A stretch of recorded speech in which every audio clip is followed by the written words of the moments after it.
Pro Cycling Manager 2022 is a superb management simulator. I've put more hours into this series than into any other game I've ever played. Here's why. First of all, the career mode. The game places you in the role of a manager of a pro cycling team. With 3 divisions and over 80 teams to choose from, there is plenty of variety here. You can choose to take over the all-conquering Jumbo-Visma team, my new favourite team DSM, or a smaller team like Uno X or Novo Nordisk. Whoever you decide to take the reins of, the career is always throwing something new at you.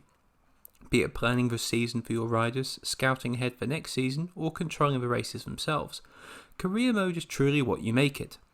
The stories that you build with your riders live longer in the memory than any faults this game may have will.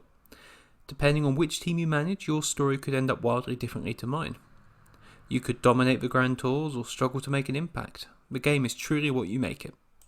Next up is the in-race gameplay, and that is also excellent. Whilst there haven't been huge whopping changes in the game for a long time, the fact is the base gameplay loop that was set all those years ago is still just as good now in 2022. The tutorials work well enough, but the way the game encourages you to experiment with your own tactics and finding different ways to win creates an experience that is hard to compare to anything. Winning each type of stage requires something a little different, and even hundreds or thousands of hours later I'm still learning about different ways to get better results. The management of stamina, tactical nous, and even factoring some seemingly trivial things like just turns on the road keep the game constantly enjoyable and engaging long after the 100-hour mark. One final big plus for Pro Cycling Manager 2022 is the option to forego team management and instead enter the world of cycling as a single pro rider. This works as an excellent gateway for new players who controlling a whole team of riders is too intimidating to begin with. The skills in this mode make the gameplay accessible, the progression can be relatively fast, and there can be some real satisfaction going from zero to hero. I don't play this mode as much as career, but I can't deny how well it's made and how important it is to add something different to the game for the sake of variety.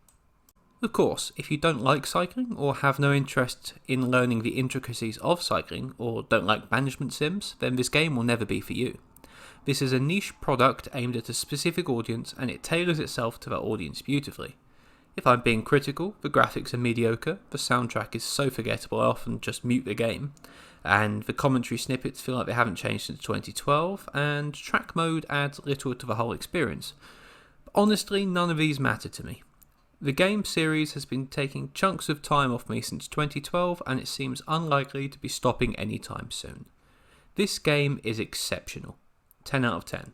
For the full review, please check out the deep dive analysis, only on Wagner.